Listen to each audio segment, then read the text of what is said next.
अस्सलाम वालेकुम students, my name is doctor Sajid और मैं आपको फार्मेसी टेक्नीशियंस के लेक्चर्स डिलीवर करता हूं। कैसे हैं आप? सब खैरियत से हैं? उम्मीद है आप भी ठीक होंगे, आपके घर वाले भी सब खैरियत से होंगे। आइए स्टूडेंट्स, आज का लेक्चर स्टार्ट करते हैं, जो कि है बुक नंबर 2, पेपर नंबर 2 से book number 1, lecture number 13। It's microbiology. Microbiology में हम जो अपना लास्ट चैप्टर पढ़ रहे हैं वो है इम्यूनोलॉजी।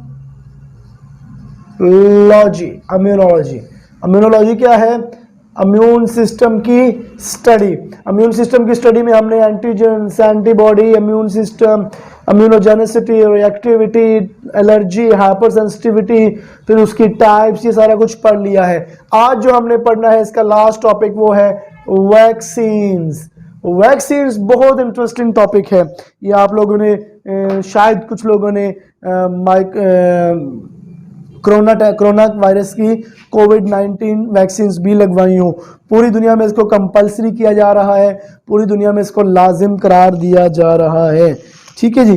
तो वैक्सीन्स क्या होती हैं, वैक्सीन्स क्यों लगवाई जाती हैं, इसके फ़वाइद क्या होते हैं, इसका सीरम क्या होता है, ये सारा कुछ हम इंशाल्लाह अभी टॉपिक में पढ़ेंगे। जस्ट 1 मिनट मैं लाइट ऑन कर लूँ। ठीक है जी। आइए वैक्सीन सबसे पहले पढ़ते हैं। वैक्सीन क्या होता है जी? Vaccine is a suspension of living or killed pathogenic microorganism modifies to make it non-pathogenic and administration of which induce immune response in the recipient sufficient to prevent susceptible disease।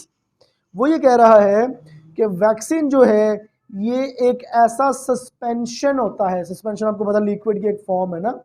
ये एक ऐसा suspension होता है जिसमें या तो जिंदा या मुर्दा वो पैथोजेनिक सब्सटेंस होता है जिसको नॉन पैथोजेनिक बना दिया जाता है। जिंदा होता है या मुर्दा होता है, लेकिन होता नॉन पैथोजेनिक है।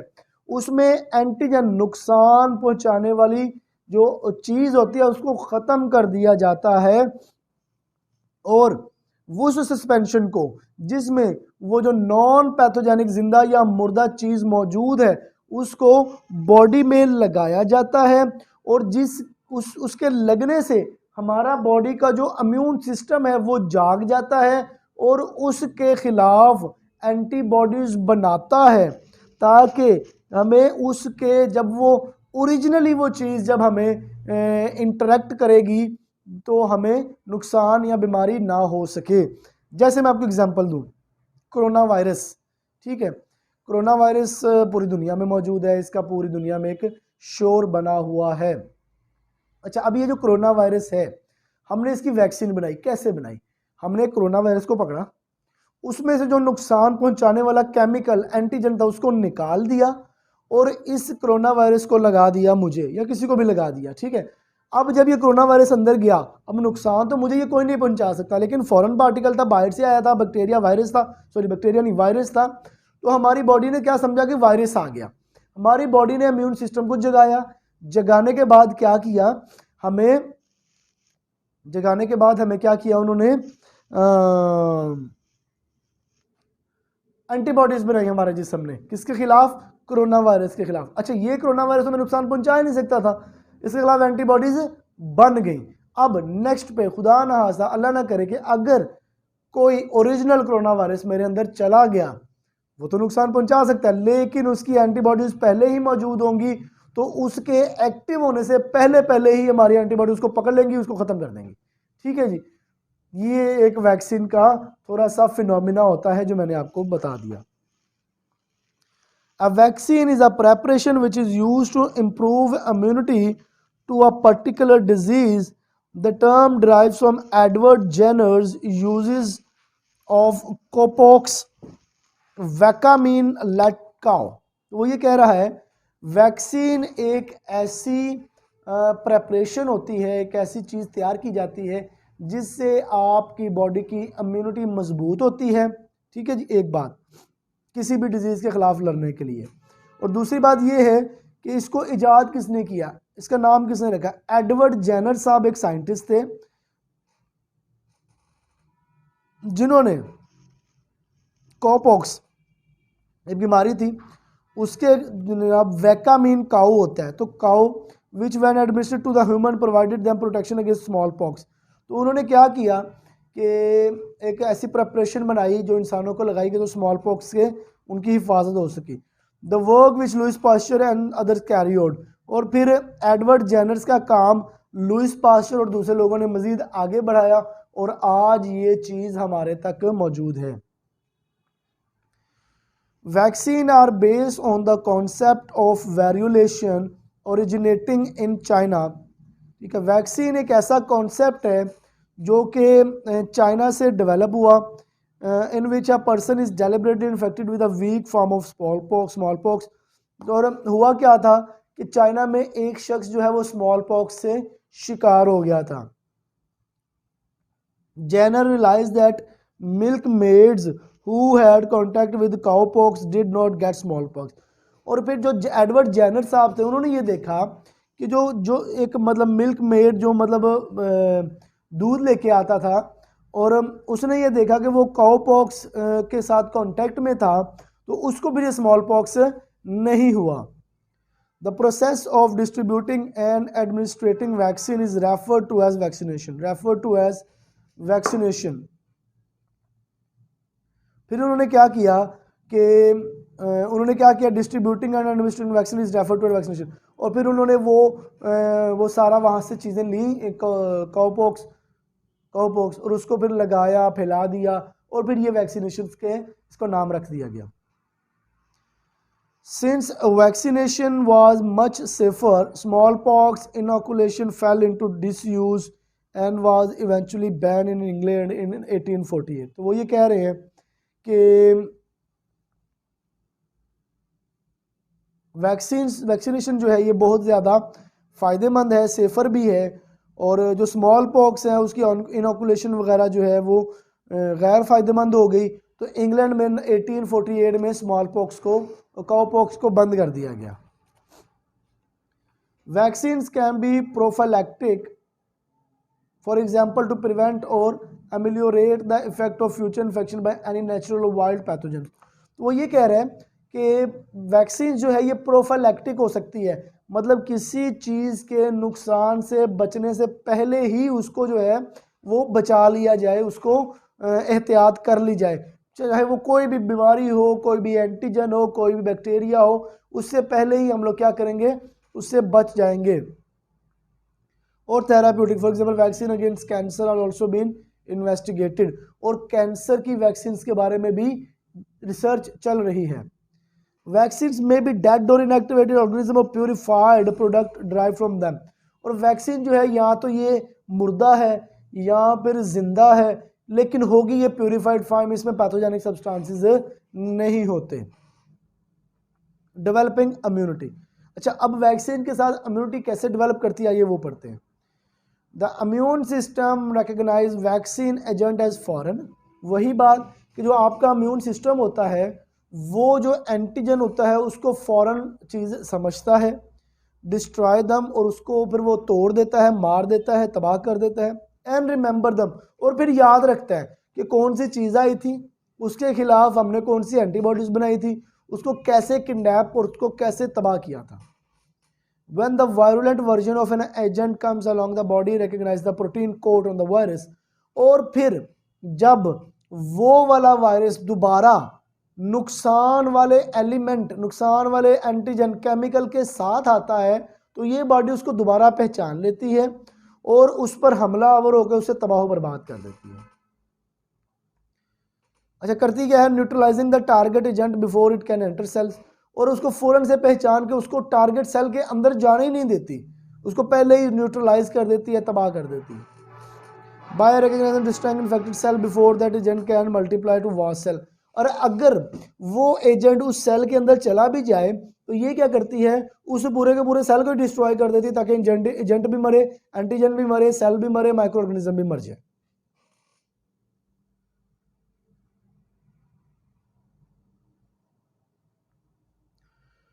Vaccine have contributed to the eradication of smallpox, one of the most contagious and deadly disease known to man। वो ये कह रहा है कि वैक्सीन ने स्मॉल पॉक्स को ख़त्म करने में बहुत अहम रोल प्ले किया है, ठीक है जी।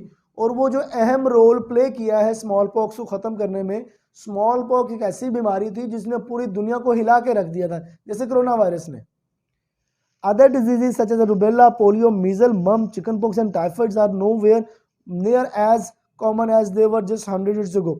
और वो ये कह रहा है स्मॉल पॉक्स की तरह और भी बहुत सारी ऐसी बीमारियां हैं, जैसे पोलियो है, मम्स है, रूबेला है, मीजल्स है, ये वाली चिकन पॉक्स है, टाइफाइड्स है, ये वाली बीमारियां जब तक वैक्सीन नहीं आई थी, ये वाली बीमारियां दुनिया में बहुत बड़ा नुकसान पहुंचा रही थी। और जो ही ये वैक्सीन आई, अब हमें ये बीमारियां कहीं पे नजर आती ही नहीं है। अच्छा, इसमें आता है aim of vaccination. Aim of vaccination, अच्छा वैक्सीन करने का हमारा मकसद क्या होता है? The aim of vaccination in the individual is to induce a prime state such that on contact with the relevant infection, a more rapid and effective secondary response could be mounted, leading to the prevention of the disease. That the primary aim is to eliminate the disease। तो वो ये कह रहा है कि इस vaccines को लगाने का, बनाने का जो हमारा असल मकसद है वो ये है कि हम किसी भी एक ख़ास शख्स को उस बीमारी या उस एंटीजन के ख़िलाफ़ तैयार कर सकें जिसने आकर नुकसान पहुंचाना है। तो जब हम पहले ही उसको बॉडी के अंदर एंटीबॉडीज़ बना देंगे, तो जब वो एंटीजन आएगा तो वो ना तो इन्फेक्शन कॉज करेगा उसकी बॉडी के अंदर और ना ही कोई बीमारी को बनने देगा। पहले ही एंटीबॉडीज़ मौजूद होंगी जो कि उसको ख़त्म कर देंगी। आइडियल वैक्सीन, आइडियल होता है बेहतरीन, हमारे मकसद को पूरा करने वाली vaccine. Some important requirements of an ideal vaccine. अच्छा, एक आइडियल वैक्सीन कैसी होती है और उस आइडियल वैक्सीन के अंदर कौन कौन से फीचर होने चाहिए जो कि हमारे लिए मुकम्मल फ़ायदेमंद हो सके। नंबर 1 है नॉन पैथोजेनिसिटी। वो वाली वैक्सीन जो हमने बनाई है वो नॉन पैथोजन होनी चाहिए, उसमें कोई भी ऐसा एलिमेंट नहीं होना चाहिए जो हमारी बॉडी को नुकसान पहुंचा सके, ठीक है, नुकसान, इन्फेक्शन या बीमारी ना बना सके। Immunogenicity, strongly immunogenic to produce antibodies, और हमारी बॉडी के इम्यून सिस्टम को जाकर बड़ी मजबूती से जगाए और बहुत मजबूती से एंटीबॉडीज को बनाए, उसकी इम्यूनोजेनिसिटी बहुत मजबूत होनी चाहिए।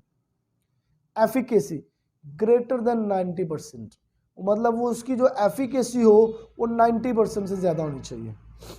इफेक्टिव, जो ही ऑरली उसको दिया जाए वो बहुत ज़्यादा इफेक्टिव हो। प्रोड्यूस लॉन्ग लिव इम्यूनिटी, और उसके खिलाफ जो इम्यूनिटी बने ना वो सारी ज़िंदगी के लिए बने, ऐसे ना हो कि इम्यूनिटी बने और ख़त्म हो जाए। लो कास्ट, ऑब्वियसली सस्ती होनी चाहिए। Induce a wide range of appropriate responses, और वो बहुत ज़्यादा जो है ना वाइड रेंज के रिस्पॉन्सेज को जन्म दे सके। कंपैटिबल विद को एडमिनिस्ट्रेड वैक्सीन, अच्छा अगर उसको दूसरी वैक्सीन के साथ मिलाकर भी लगाया जाए ना तो वो कंपैटिबल हो, ऐसे ना हो कि अगर एक वैक्सीन के साथ दूसरी वैक्सीन को लगाया जाए तो एक वैक्सीन अपना काम ही छोड़ दे। स्टेबल जेनेटिकली एंड थर्मली, और उसका जीन से भी वो स्टेबल रहे और हीट से भी स्टेबल रहे, ठीक है जी। नीचे उन्होंने एक फिगर बनाई हुई है, ये वैक्सीन है, किसकी वैक्सीन है? जो डायरिया कॉज करता है वैक्सीन वायरस, ये उसकी वैक्सीन है, ठीक है। अब आ जाते हैं टाइप्स ऑफ वैक्सीन, कितने किस्म की वैक्सीन होती हैं। नंबर 1 है live attenuated vaccine. There are conventionally used live viral bacterial vaccine consist of mutants of wild type microbe which are limited in their ability to infect body। वो ये कह रहा है कि जो लाइव एटेन्यूएटेड वैक्सीन्स होती हैं इसके अंदर लाइव बैक्टीरिया, जिंदा बैक्टीरिया मौजूद होता है, और इसमें बड़ा एक हैवानकुन किस्म का बैक्टीरिया होता है जो कि हमारी बॉडी के अंदर जाके फुल इम्यून सिस्टम को डेवलप करवाता है, एक्टिवेट करता है। ठीक है, इसकी एग्जांपल है बीसीजी, इसकी एग्जांपल है BCG. Measles, polio, yellow fever, smallpox, they are the prepared by the same method, are killed vaccine except the process of sterilisation. ठीक है, तो ये वाली सारी की जो वैक्सीन होती हैं, पोलियो की, मीजल्स की, येलो फीवर, स्मॉल पॉक्स की, ये सारी की कैसे बनती हैं? लाइव एटीन्यूएटेड वैक्सीन के जरिए बनती हैं। फिर आती है killed virus vaccine, killed vaccine. तो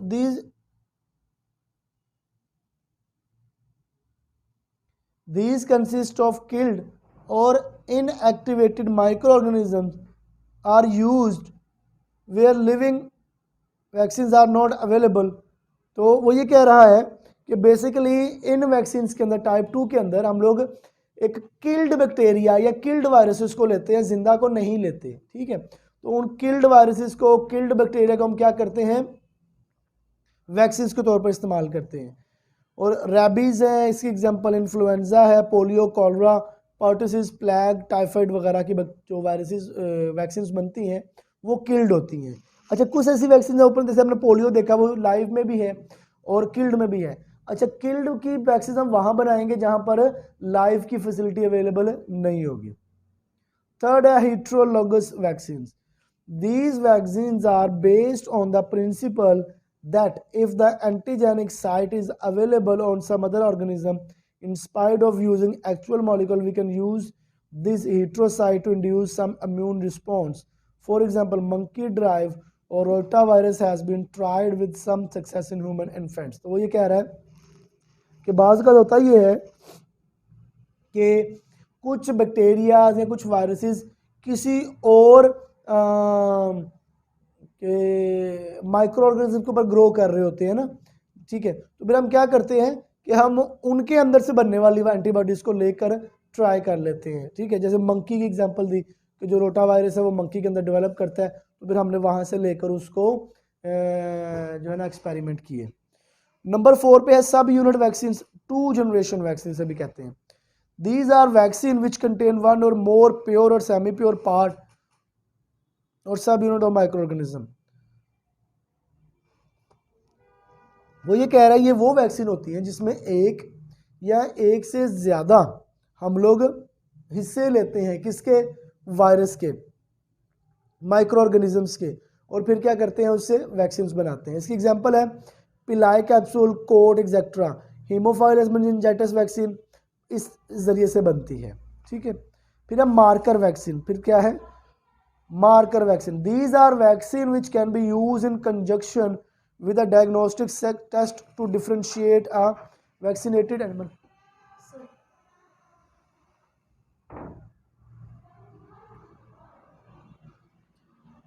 These are the vaccines that contain microbial fraction, marker vaccines। These are vaccines which can be used in conjunction with a diagnostic test। अच्छा, marker vaccine जो होती हैं ये बेसिकली हम लोग क्या करते हैं? कंजक्शन करते हैं, किसके साथ? हमारे जितने डायग्नोस्टिक टेस्ट वगैरह होते हैं उनके साथ इनको कंजस्टन करके to differentiate a vaccinated animal from a carrier animal. तो फिर हम ये डिफरेंशिएट करते हैं कि कौन से ऐसे एनिमल हैं जिनमें वैक्सीन हुई हुई है और कौन से ऐसे हैं जो कैरियर्स हैं। Herpes virus of pigs and kettles जो है वो एक इसकी एग्जांपल है। फिर आते हैं DNA vaccine. These are the vaccines that contain microbial fraction produced by genetic engineering। These are also called polynucleotide और genetic vaccines। तो ये वाली बेसिकली वो वैक्सीन होती है जिनमें हम लोग क्या करते हैं कि जो माइक्रोबियल के जो फ्रैक्शंस हैं जेनेटिक इंजीनियरिंग के जरिए हम लोग उनको बनाते हैं, उनका डीएनए और उनका माइक्रोब्स, ये वो सारा कुछ हम जेनेटिक इंजीनियरिंग के जरिए बना के उसको फिर हम इस्तेमाल करते हैं एज ए वैक्सीन, और उससे फिर क्या होता है कि एंटीबॉडीज़ वगैरह डेवलप होते हैं। तो ये इसको पॉलीन्यूक्लियोटाइड्स या जेनेटिक वैक्सीन भी कहते हैं। वेक्टर्ड वैक्सीन कैसे होती है? आइए इसको थोड़ी सी फिगर से समझने की कोशिश करते हैं। हमने क्या किया? वायरस वेक्टर लिया, इन्फ्लुएंजा वायरस लिया। ठीक है जी, पहले एक वायरस का हमने वेक्टर, नुकसान पहुंचाने वाला जो एलिमेंट था उसका डीएनए वगैरह था वो लिया, और उसको हमने रखा इन्फ्लुएंजा वायरस के जीन्स के अंदर, ठीक है। फिर क्या होगा, virus vector vaccine express HA protein, फिर वो उसके अंदर जो है वो वेक्टर डेवलप करेगा और हमारी वैक्सीन तैयार हो जाएगी, ठीक है जी। In this type of vaccine the vector completed inserted gene itself act as a vaccine, viruses use as a vector are adenovirus, herpes virus. तो फिर उससे क्या होगा कि वो DNA डेवलप करेगा, हमारी वैक्सीन तैयार हो जाएगी। और जो बैक्टीरियाज हमारे यूज़ होते हैं वेक्टर के तौर पे वो है साल्मोनेला और BCG, और जो वायरस यूज़ होते हैं वो एडिनो वायरस और हर्पीस वायरस है। One shot vaccine, it will be the vaccine of future consisting of viral और bacteria vector containing genes for all acquired vaccine। वो ये कह रहे हैं कि ये एक ऐसी वैक्सीन है फ्यूचर की, मुस्तकबिल की, ये एक ऐसी वैक्सीन है कंसिस्टिंग ऑफ वायरल और bacterial vector consisting gene of all acquired बेटे। तो उसमें क्या होगा कि एक ही वैक्सीन के अंदर तमाम बैक्टीरिया और वायरसेस के जीन्स मौजूद होंगे और जितनी भी डिजीजेस अभी तक नोन होंगी उन सब के खिलाफ ये अकेली वैक्सीन ही कुव्वत मुदाफियत पैदा कर देगी। ये एक सोच है, फ्यूचर में ऐसा हो सकता है। Peptide vaccines, these are the subunit vaccines prepared by chemical synthesis of short immunogenic peptides। Peptide vaccine क्या होती है कि ये एक सब यूनिट होता है वैक्सीन का जिसको हम केमिकल सिंथेसिस करते हैं इम्यूनोलॉजिकल पेप्टाइड्स के through. Anti idiotype vaccine, anti idiotype vaccine क्या होती हैं? It is a vaccine in which antibody molecule are used to prepare antigen such that these antibody molecules themselves are copies of antigen। मतलब ये जो anti ईडियोटाइप vaccines होती हैं ये एक ऐसी वैक्सीन्स होती हैं जिनके अंदर जो एंटीबॉडीज मॉलिक्यूल होता है उसको इस तरह तैयार किया जाता है एंटीजेंस क्या,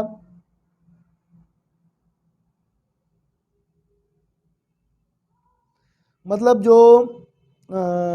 जो ये एंटी ईडियोटाइप वैक्सीन होती हैं ये एक ऐसी वैक्सीन है जिसमें जो एंटीबॉडीज़ हैं ये एंटीजन का ही कॉपीज़ होती हैं, एंटीजन की ही कॉपीज़ होती हैं और उसी से मिलकर उसे बनाया जाता है। और जो एंटीबॉडीज़ होती है विच रिकग्नाइज एंटीजन इज कॉल्ड ईडियोटाइप, और वो जो एंटीबॉडी जो एंटीजन को पहचानती है उसको ईडियोटाइप कहते हैं। और ये ही क्या करते हैं, ये सेकेंड टाइप ऑफ एंटीबॉडीज़ को जन्म देती हैं और उसकी वजह से क्या होता है कि एंटी ईडियोटाइप एंटीबॉडीज बन जाती हैं। This technique is successfully use against streptococci, और ये वाली जो है स्ट्रेप्टोकोकाई के अगेंस्ट इसको इस्तेमाल किया जा रहा है।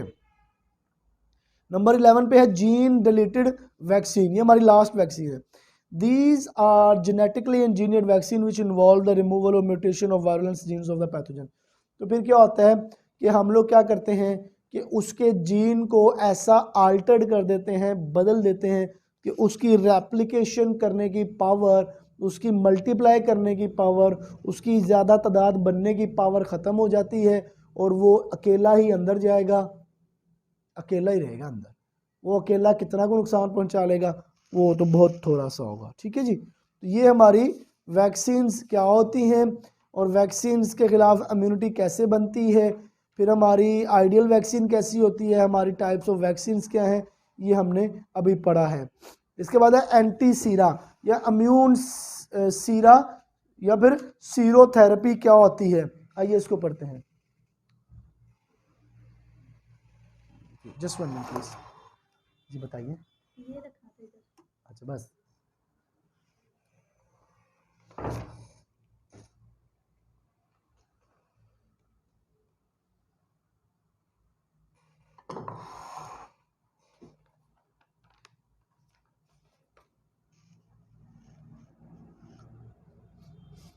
अच्छा एंटी सीरा या इम्यून सीरा थेरेपी क्या होती है?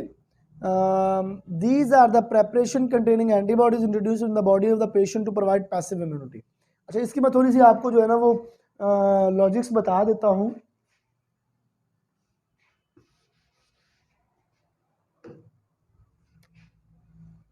एंटी सीरा या सीरोथेरेपी,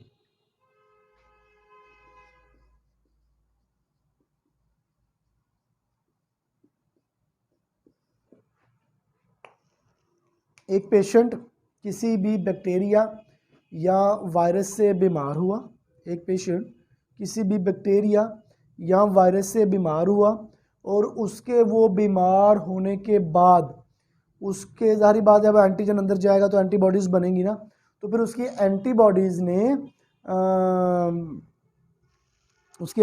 ने क्या किया, उस पे एंटीजन को ख़त्म कर दिया, डिस्ट्रक्ट कर दिया, मार दिया। अच्छा, जब एंटीजन मर गया वो बंदा दोबारा से सेहतमंद हो गया। अब उस बंदे के अंदर एंटीबॉडीज़ मौजूद हैं, कहाँ पर मौजूद हैं, उसकी ब्लड के अंदर, उसके टिश्यूज़ के अंदर। अच्छा, अब अगर हम उसके ब्लड के अंदर से सीरम को निकालें और साथ एंटीबॉडीज़ को भी आ जाएंगी, अब वो जो सीरम होगा, वो सीरम अगर हम किसी दूसरे मरीज़ को लगाएं तो वो एंटीबॉडीज़ वहाँ जाकर उस एंटीजन के ख़िलाफ़ दोबारा लड़ना स्टार्ट कर देंगी। ये सीरम यहाँ से निकाल कर उसको देना और उसकी बॉडी का एंटीजन के ख़िलाफ़ लड़ना और उसका भी सेहतमंद हो जाना, ये सीरोथेरेपी कहलाती है। ठीक है जी, आइए इसको पढ़ते हैं। These are preparation containing antibodies introduced in the body of the patient to provide passive immunity। तो ये एक ऐसी सीरम एक ऐसी प्रेपरेशन होती है जिसके ज़रिए हम एंटीबॉडीज़ को एक बॉडी से निकाल कर दूसरी बॉडी को दी जाती है। किस लिए दी जाती है? They are use with advantages that they provide immediate and effective supply of antibodies. इससे होगा क्या कि उस बॉडीज़ को एंटीबॉडीज़ मिलेंगी। Antisera are use both prophylactically and therapeutically. और ये जो सीरम की थेरेपी है, ये या तो दूसरे बंदे को बीमारी होने से पहले भी लगाई जा सकती है ताकि उसमें एंटीबॉडीज़ पहले से मौजूद हो। अगर एंटीजन उस पर हमला करेगा कोई भी माइक्रो ऑर्गेनिज्म तो वो उससे बच सके। अच्छा, एक दूसरा इसलिए भी दी जा सकती है कि एंटीजन ने उस पर हमला कर दिया, अब वो शख्स बीमार है, ये सीरम निकाल कर वहाँ पर लगाया जाएगा तो क्या होगा, वो बंदा ठीक हो जाएगा। Types: non specific antisera and specific antisera. Non specific antisera and specific antisera. Non specific क्या होता है? Normal human immunoglobulins. Normal human immunoglobulins, एक इंसान का जो अम्यूनोग्लोबुलिन्स है उसको निकाल लेना, ये नॉन स्पेसिफिक एंटीसीरा होता है। स्पेसिफिक एंटीसीरा क्या होता है? एंटीटॉक्सिन, एंटीबैक्टीरिया, एंटीवायरल सीरा। तो मतलब उस जो हमने सीरम लिया है ब्लड का, उसके अंदर से मजीद डिफ्रेंशिएट करके बैक्टीरियल एंटीबॉडीज़ को निकालना, ये स्पेसिफिक हो जाएगा। नॉन स्पेसिफिक पूरे का पूरा उठाया, पूरे का पूरा दे दिया, ठीक है, वो नॉन स्पेसिफिक है, वो किसी खास चीज़ के लिए नहीं है, वो जो एंटीबॉडीज़ मौजूद है सारी उसको चली जाएंगी। लेकिन अगर ख़ास एंटीबॉडीज़ निकाल कर उसको दी जाए तो वो ख़ास स्पेसिफिक एंटीसीरा हो जाएगा। अब इसको पढ़ लेते हैं। Non specific antisera, Y globulin injection contain almost all globulin of human plasma together with smaller amount of other plasma protein। वो ये कह रहा है कि ग्लोबुलिन इंजेक्शन जो होते हैं वो उनके अंदर तमाम किस्म के ग्लोबुलिन ह्यूमन प्लाज्मा में मौजूद होते हैं। वो कोई कम मिकदार में होता है, कोई ज़्यादा मिकदार में होता है। Globulin consist of 3 distinct component, IgA, IgG और IgM। It is given IM and it used for number of virals and a life-threatening bacteria. Infection disease since they are prepared from human so are well tolerated। तो वो ये कह रहा है कि अगर एक इंसान की बॉडी के अंदर से आप पूरे का पूरा ब्लड सीरम निकाल के किसी दूसरे को लगा देंगे तो उस ब्लड सीरम के अंदर तमाम किस्म के एंटीबॉडीज़ मौजूद होंगी जो कि जब से वो पैदा हुआ है अब तक जितने उसको बीमार हुआ वो जो एंटीबॉडीज़ हैं वो तमाम बैक्टीरिया वायरल सारी उसके अंदर मौजूद होंगी। IgG, IgM, IgA तमाम बैक्टीरिया से उसको ट्रांसफ़र हो जाएंगी। इसको बोलेंगे नॉन स्पेसिफिक एंटीसीरा। और फिर स्पेसिफिक क्या होगा? These are antibodies to toxins of microorganism which combine with toxin to neutralise its toxicity. तो ये जो है ये ख़ास किस्म के एंटीबॉडीज़ को निकाल कर दिया जाएगा दूसरे शख्स को ताकि उसके अंदर एक ख़ास किस्म की क्या हो, एक जो एंटीजन है सिर्फ उसी के एंटीबॉडी उसको लगे और वो उसके अंदर उससे लड़ाई करके अपने आप को सेहतमंद बना सके। एंटीबैक्टीरिया इसकी एग्जांपल है स्पेसिफिक की diphtheria antitoxin, gas gangrene antitoxin, tetanus antitoxin, staphylococcus antitoxin. Antibacterial सीरा क्या होता है? These provide passive immunity against disease caused by endotoxin producing bacteria. वो ये कह रहा है कि ये एक पैसिव इम्यूनिटी है जो किसी भी डिजीज़ के ख़िलाफ़ एंडोटॉक्सिन प्रोड्यूस जो करती है बैक्टीरिया वगैरह, उनके खिलाफ होती है। They are prepared in the same way as antitoxin, इसको ही ऐसे बनाया जाता है जैसे एंटीटॉक्सिन को बनाया जाता है। IV routes are use for injection, IV routes के जरिए इंजेक्शन लगाए जाते हैं। Method of refining the sera are different because antibacterial antibodies are associated with gamma globulin fraction. तो जो सीरा है उसको रिफाइन करने का एंटीबैक्टीरियल एंटीबॉडीज जो हैं वो गामा ग्लोबुलिन फ्रैक्शन जो है उससे मुख्तलिफ होते हैं, डिफ्रेंशिएट किया जा सकता है उनको। एग्जाम्पल है लेप्टोस्पिरा एंटीसीरम, लेप्टोस्पिरा एंटीसीरम। तो एंटीवायरल सीरा क्या होगा? Antiviral antibodies are believe to act differently because viruses are intracellular parasites and antibodies cannot penetrate cells, therefore inactivation must take place in the body fluid। तो वो ये कह रहा है कि जो एंटीवायरल एंटीबॉडीज़ होती हैं वो बहुत मुख्तलिफ हैं, किससे? वायरसेस से। क्यों कि वायरसेस जो है ये इंट्रासेलुलर जाके एक्ट करते हैं, और जो एंटीबॉडीज़ होती हैं वो इंट्रासेलुलर एक्ट नहीं करती और वो सेल्स के अंदर पेनिट्रेट नहीं कर पाती, ताकि फिर इनके जो इनएक्टिवेशन है वो बाहर होनी, मतलब फ्लूइड, बॉडी फ्लूइड में ही होगी। इसको प्रेपरेशन कैसे करते हैं? Most of antiviral Sira are prepared in human, ज़्यादातर एंटीवायरल सीरा जो है इंसानों के अंदर ही बनाए जाते हैं। Since horses are not susceptible to several viral disease, और हॉर्स जो है उसको ज़्यादातर वायरल डिजीजेस नहीं होती। However rabies antiserum prepared in horses, और रैबीज की जो एंटीसीरम है वो हॉर्सेस के अंदर बनाई जाती है। ठीक है जी।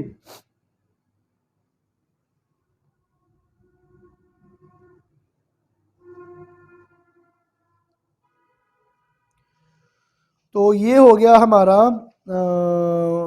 वैक्सीन वाला चैप्टर भी ख़त्म। आइए इसको थोड़ा सा रिवाइज कर लेते हैं। वैक्सीन क्या होती है? वैक्सीन बेसिकली एक ऐसी प्रेपरेशन है जिसके अंदर हम जिंदा या मुर्दा माइक्रो ऑर्गेनिजम्स को लेते हैं, जिनमें जो नुकसान पहुंचाने वाला केमिकल उसको अलग कर दिया जाता है, फिर उसको किसी एक जिस्म को लगाया जाता है। उस जिस्म में जब वो जिंदा या मुर्दा एंटी माइक्रो ऑर्गेनिज्म लगता है, एंटीजन लगता है, तो इम्यून सिस्टम जाग जाता है, वो एंटीबॉडीज़ को बनाता है और वो लड़के उस जो एंटीजन है उसको किल कर देता है। और फिर वो जो एंटीबॉडीज़ होती हैं वो उस चीज़ को पहचान लेती हैं और उसकी मेमोरी अपने पास सेफ रखती हैं। अब अल्लाह ना करे अगर दोबारा वो एंटीजन खुद से उस पर हमला करेगा उस शख्स पर, तो एंटीबॉडीज़ क्योंकि पहले से बनी होती हैं तो वो उसको ख़त्म आसानी से कर लेती हैं। ये एक वैक्सीन का कॉन्सेप्ट था। ठीक है जी। फिर आइडियल वैक्सीन कैसी होनी चाहिए? ना तो वो उसके अंदर कोई नुकसान पहुंचाने वाला एलिमेंट होना चाहिए, immunogenicity, efficacy, effective, produce long live immunity, long cost, low cost होना चाहिए। टाइप्स ऑफ वैक्सीन कौन कौन सी हैं ये भी है। फिर उसके बाद सीरा क्या होता है ये भी आपको बता दिया है। तो ये हमारा आज का लेक्चर और माइक्रोबायोलॉजी दोनों ख़त्म हो गई। माइक्रोबायोलॉजी हमने जो भी पढ़ा है इसको बड़े अच्छे से आपने याद करना है। इसमें कुछ भी पूछना हो पूरी बुक में से, पूरे चैप्टर में से, आप किसी भी वक्त मुझे कांटेक्ट कर सकते हैं। I am available for you every time. अपना ख्याल रखिएगा, अपने पेरेंट्स का ख्याल रखिएगा। माइक्रोबायोलॉजी बहुत इंपॉर्टेंट है, इसको ज़रूर याद करें। आपकी डेली लाइफ में भी बहुत इंपॉर्टेंट है। माइक्रोबायोलॉजी इस वक्त की सबसे इमर्जिंग फील्ड है। ठीक है, और ये बहुत इंपॉर्टेंट है। देख लें पूरी दुनिया लॉकडाउन में चली गई कोरोना के दौरान, और इस लॉकडाउन से निकालने वाले कौन लोग थे? माइक्रोबायोलॉजिस्ट, जिन्होंने वायरस को पढ़ा, वायरस को समझा, वायरस के ख़िलाफ़ वैक्सीन बनाई और पूरी दुनिया को वो वैक्सीन दी। लोगों ने वैक्सीन लगवाई और इस वक्त पूरी दुनिया फिर से खुलकर आपके सामने घूमती फिरती नज़र आ रही है। ठीक है जी। तो ये है माइक्रोबायोलॉजी। मेरी तरफ से आज इतना ही। अपना ख्याल रखिएगा, अपने पेरेंट्स का ख्याल रखिएगा। अस्सलाम वालेकुम।